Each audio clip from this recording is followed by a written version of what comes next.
ঢাকা বিশ্ববিদ্যালয় অ্যালামনাই অ্যাসোসিয়েশনের Calgary Canada শাখার উদ্যোগে বর্ণিল আয়োজনে গালা নাইট অনুষ্ঠিত হয়েছে। বাংলাদেশ ও বাঙালির জাতিসত্তার প্রকৃত পরিচয় ও বাঙালিয়ানাকে প্রজন্ম থেকে প্রজন্মতরে তুলে ধরাই ছিল আয়োজনের মূল লক্ষ্য।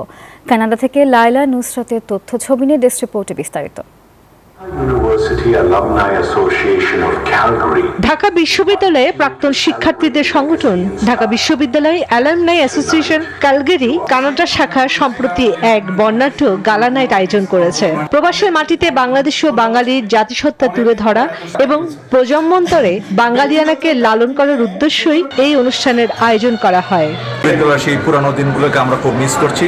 আজকের এই গালা নাইটে আপনাদের সবাইকে আমাদের আন্তরিক শুভেচ্ছা। ঢাকা ইউনিভার্সিটির সব পুরনো মুখগুলো যারা আমরা কেউ 20 বছর পরে কেউ 25 বছর পরে একসাথে হয়েছি, কি যে আনন্দ লাগছে, ভালো লাগছে। বহু সম্প্রদায়ের দেশ কানাডায় দিনটি গতানুগতিক মনে হলেও প্রাক্তন ঢাবির অ্যালামনাই শিক্ষার্থীদের কাছে দিনটি ছিল সম্পূর্ণ আলাদা। আবেগ অনুভূতি উচ্ছ্বাসে ভরে ওঠা মাধুর্যমণ্ডিত একটি সন্ধ্যা, যেন নিজেকে পুরনো বন্ধুত্ব আর ভালোবাসায় সমর্পিত ও উদ্ভাসিত করা।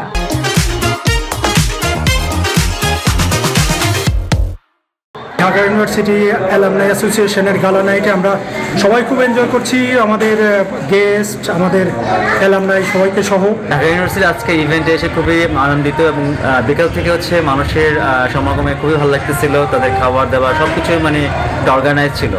যৌবনে জয়গান, প্রেম ভালোবাসার ভালো লাগার মুহূর্ত, টিএসসি আর মধুর ক্যান্টিনের খাবার, শিক্ষকদের অম্লমধুর শাসন, কলাভবন, অপরাজয় বাংলার সামনে বন্ধুদের অবারিত আড্ডার স্মৃতির মণিকোঠায় সবই ছিল অম্লান। অনুষ্ঠানে ছিল স্মৃতিচারণ, নাচ, গান আর অ্যালামনাই শিক্ষার্থীদের পরিবারের চিরাচরিত আড্ডা। অনুষ্ঠানটি ছিল আবেগ, উচ্ছ্বাস ও স্মৃতিচারণায় ভরা। প্রাক্তন শিক্ষার্থীরা ফিরে যান টিএসসির মধুর ক্যান্টিন, কলাভবন ও অপরাজয় বাংলার স্মৃতিময় দিনগুলোতে। গালা নাইটে নাচ, গান, আড্ডা এবং প্রাক্তনদের পরিবারের অংশগ্রহণে প্রাণবন্ত পরিবেশের সৃষ্টি হয়। সিনিয়র ও জুনিয়র অ্যালামনাই একত্রিত হয়ে আড্ডায় মেতে ওঠা প্রমাণ করে মানুষ মানুষকে ভালোবাসা ও বন্ধুত্বের টানে টিকিয়ে রাখে। Desk report, news 24।